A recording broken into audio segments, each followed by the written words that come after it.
Hello everyone, today what I've got for you today is the Morrisons 2025 animated Scary Bear.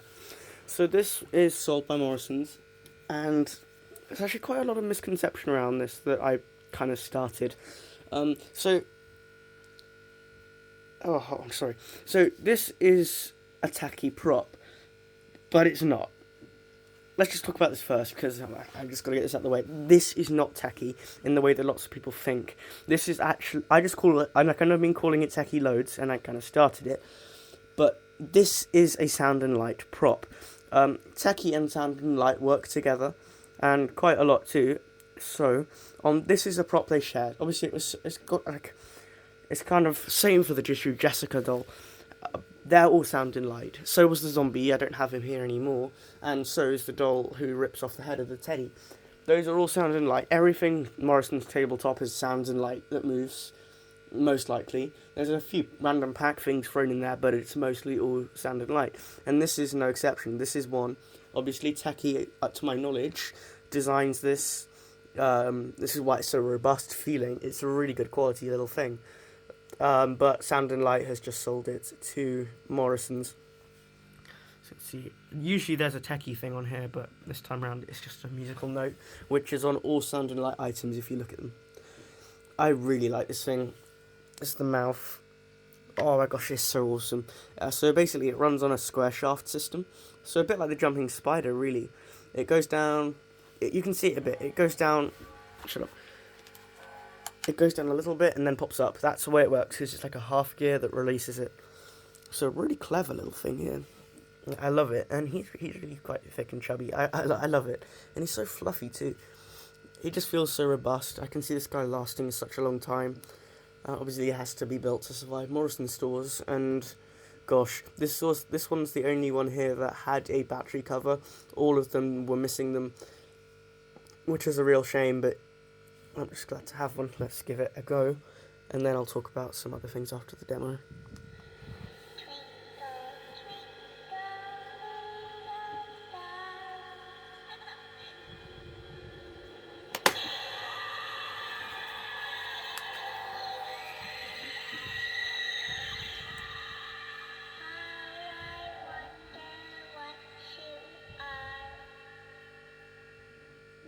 I really like the little eye caps that go over it. That's actually a little nice techie addition. And also, one thing that really annoys me out is this fabric. It always just goes up like that instead of being flat like that one, so it never looks great. Mine's posed really well, I think, compared to other people's, because they usually have the arms suspended halfway when it's meant to be fully down, and it means it doesn't have... This thing has a really good potential for the jump. This thing can jump really far up. And some people just pose it where it can't, which is a real shame, that, because it does have a really good ability to do so. It does not have a sound sensor, sadly. I'll show you the base. As you can see, there's an exposed wire here. Obviously, this would not survive stores. This is my addition. Inside, this is actually where it leads to the foot. This is so I can unplug it and run it on a step pad. Obviously, I had to cut the zip tie that holds in place. I just hot glued it back. Oh, by the way, this is not the stock battery cover. It's on my other bear, which I'm selling.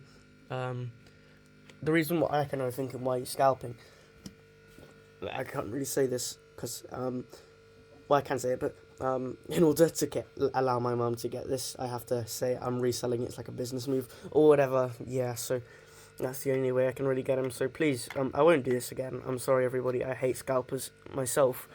Anyway, I'm sorry about that. This does not have a sound sensor. Sadly not. This is the battery cover. I just designed a new one. This is the battery cover. Only off and on. No sound sensor here, guys. Here's the tag. Security protected. Some details inside there.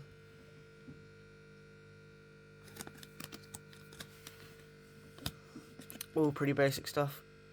It doesn't say anything about sound and light. This is not a sound and light product at first glance. That's why it makes it so difficult.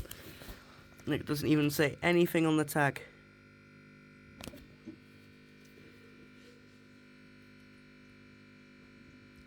Yeah, nothing there. This is when you wouldn't want to get too dirty, because these cuddly toys, they do gather lots of germs and bacteria on these, so Probably we don't want to get it too dirty. Sure. Here's a really nice design feature I noticed on this guy. So obviously the mouth is a spring, and then the top half, you can see it there.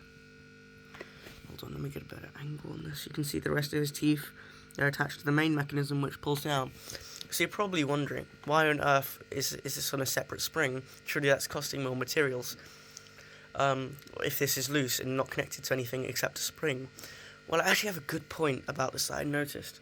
If you activate it, and the way it does is it comes down quite a lot, there's a lot of space for a child to get their finger in there. Even I can do it. Let's activate it and demonstrate.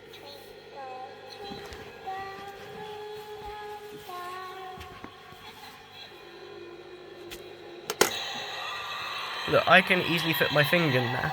And if these upper jaw and the bottom were attached together, see the upper jaw's gone up, it would just mash your finger. It would really hurt. Because this is a square shaft spring mechanism, it would have a lot of power. So not only would it probably self-destruct the Mac, I have no clue how durable it is, but it would really, really hurt.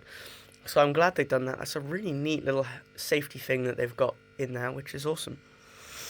Anyway, everyone, thanks for watching. This was my review of the Scary Bear. We'll end with one last demo.